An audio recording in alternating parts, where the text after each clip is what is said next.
Assalamualaikum warahmatullahi wabarakatuh, and hi everyone. My name is Shikin and I am a big fan of movies, especially movies that are based on true story.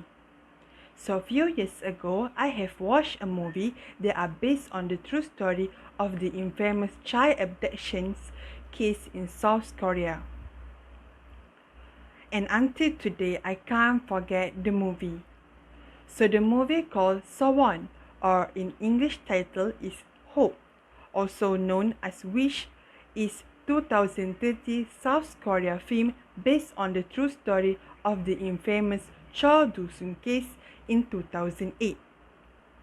This movie was really heartbreaking, so I did more research and reading on the case itself.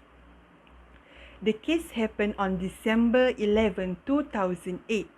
An 8-year-old first grader, known by her pseudonym name Na-young, was on her way to school when she was kidnapped by Cho Do-sun, a 57-year-old man who was drunk at the time. Cho repeatedly raped Na-young in abandoned public church restroom, and as the child resisted, he beat, strangled her, and attempted to drown her in the public toilet until she lost consciousness.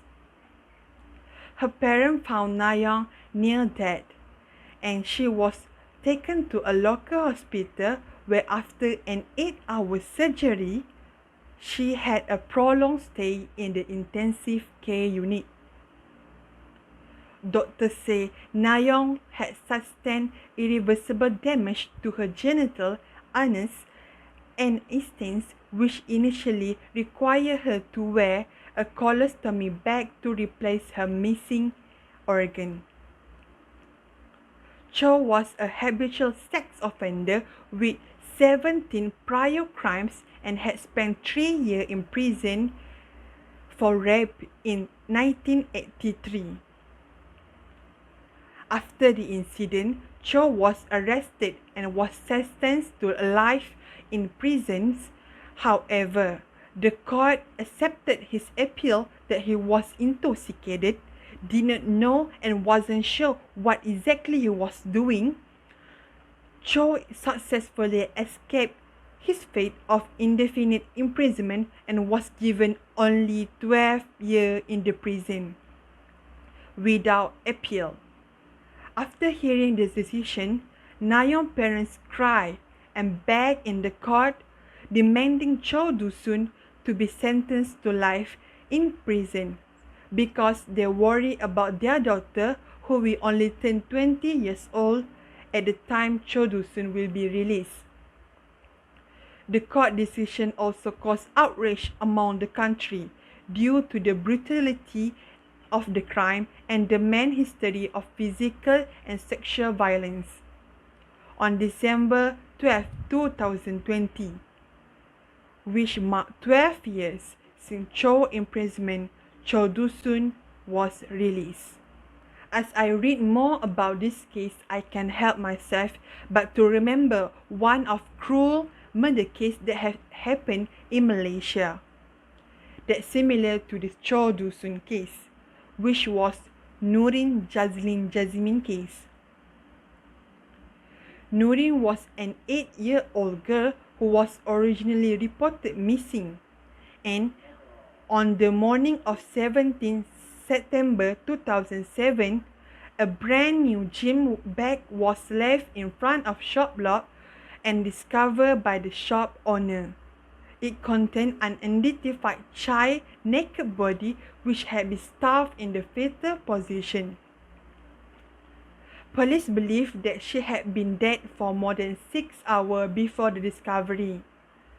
A cucumber and an eggplant were found stuffed inside her genitals and had caused her rectum to rupture. It was determined that bacterial infection has contributed to her death. At the time, Nurin Jazlin's parents were not able to identify their own daughter due to the change in physical features. Later, DNA test was conducted, confirmed the body as Nurin Jazlin. What made Nurin Jazlin case differ from Chow Do-sun case? Chow Do-sun case was named after the criminal name and not the victim. The victim name also not revealed in order to protect her safety and privacy. Chow Do-sun case also successfully caught the criminal after 3 days the criminal happened. And the criminal had already received his punishment. Thankfully, the victim survived even though she can't have a normal life as before.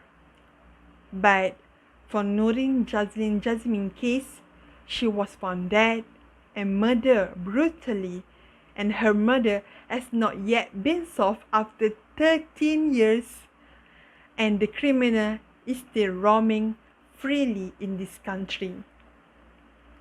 This made me wonder, are the children safe? Like how they imagine the world are full of superpower and superhero, fairies to save and protect them?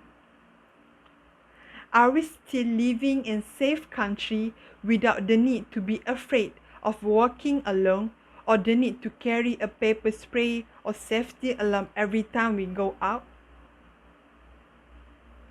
Let these questions wander around your head.